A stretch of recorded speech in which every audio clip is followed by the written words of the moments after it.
I am here today with Heidi Gordon, who is the Director of Intervention Services for the Council of Southeast PA. Heidi, thank you so much for joining us today. Thanks for having me. So Heidi, before we start talking, I guess I want to ask you first, would you tell us a little bit about yourself and what exactly the Council of Southeast PA is?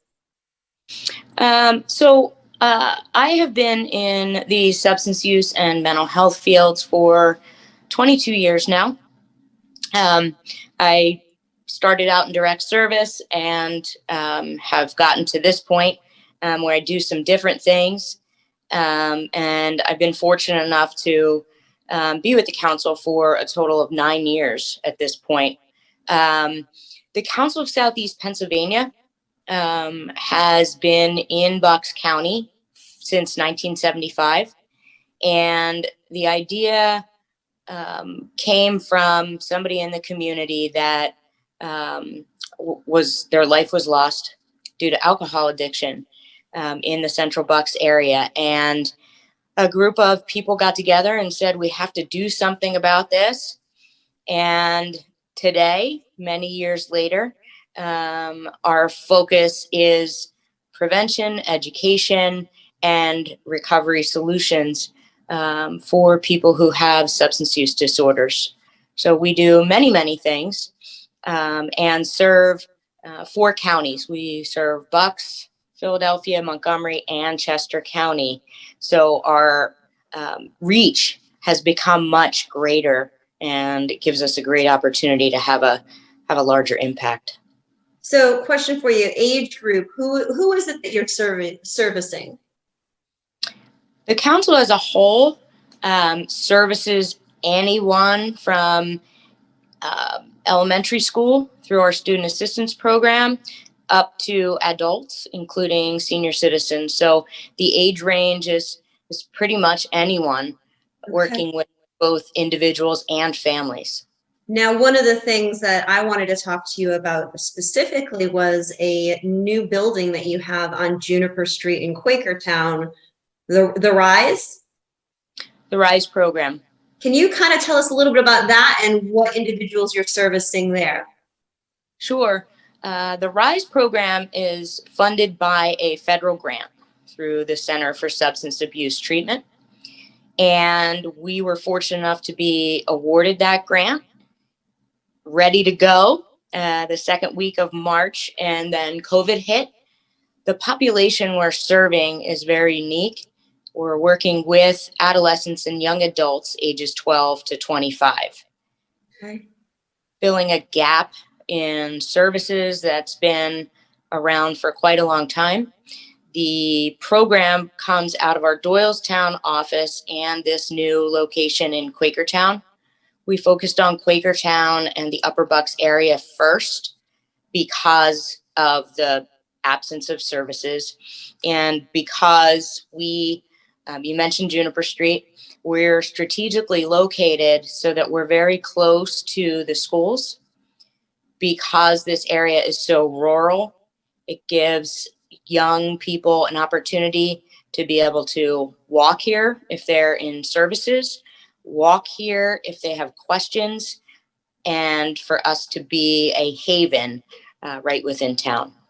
Kind of what we're trying to do for the community center. We're touching the same kids and making sure that we're there for them. Absolutely. So when you and I had spoken, and one of the reasons why I wanted to talk to you is because you had said, COVID was a stressor for these kids right now, what they're going through. And it's just an added on stressor to other things that they face in their adolescence. And it intrigued me to hear your experience of kind of sharing with us as a community, which I remember being a teenager. There are stressors, but they're different stressors now than they were then. So what are some of the stresses that you're seeing these kiddos coming to you guys about? Beyond COVID, there have been existing stressors for young people. School is a lot of pressure for some more than others, but kids tend to get involved in a lot of different activities, sometimes to the point where they've overloaded their schedules. and they're, physically and mentally exhausted. A lot of pressures from parents, a lot of pressures about higher education. And so those factors exist quite frequently. I think that we also have changes in the family system. So sometimes it's grandparents raising kids, sometimes it's single parents, and that puts a strain on the family. With COVID hitting, a lot of parents have lost their jobs. There are financial strains on families. I think one of the things that we've seen as addiction professionals is technology addiction. And Oh, that has a huge impact on mental, emotional, physical well-being.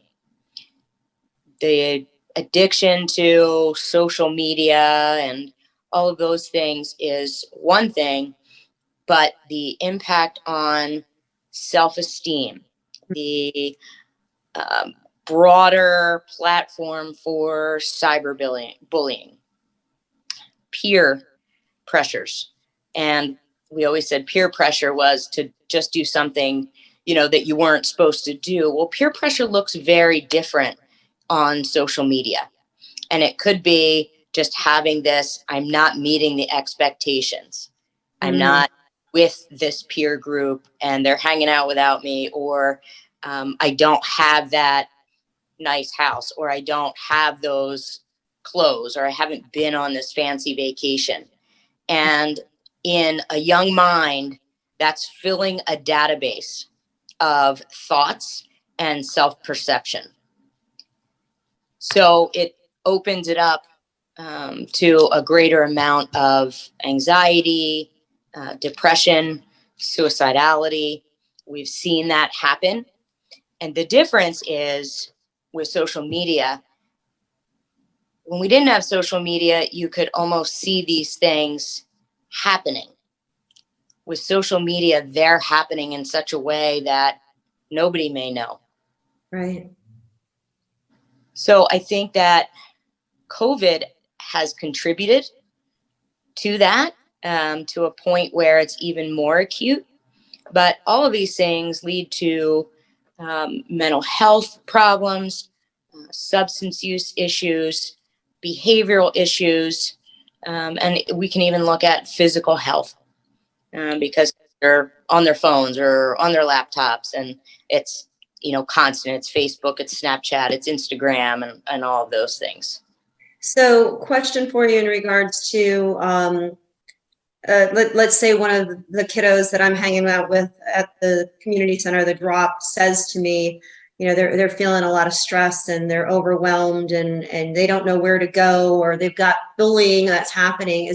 Can they just walk into your door? Can they just show up? Are you guys open? Do they have to make an appointment? Do you need the parent to get involved? Like how can the community, how can they get service from you? Well, it would be a referral. So we would hope that we can get a call ahead. Not that we would ever turn anybody away, but that call ahead prepares our staff. We're staffed in such a way that we look at a team that has different strengths.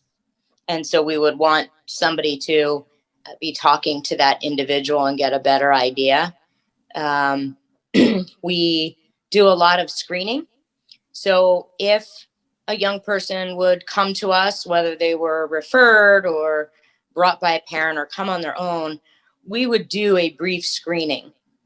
And if we determined that, hey, there's not a substance use issue along with mental health, it's just mental health, then we would be able to facilitate a referral to an appropriate source. The other thing is that the council is providing student assistance services in 87 school districts. Wow. Schools in the county. And so we have SAP counselors in all the schools. So if we identified somebody here at Rise, we're able to talk to the SAP counselor and say, hey, has this young person been referred? Gotcha. And so the opportunity to communicate with different agencies, different services in the county is really helpful so that we're never turning anybody away without help. That's just so great that you guys are here in Quakertown and in the community. And I could talk with you for forever and ever about so many things that you do. But I thank you for taking the time to talk to us now.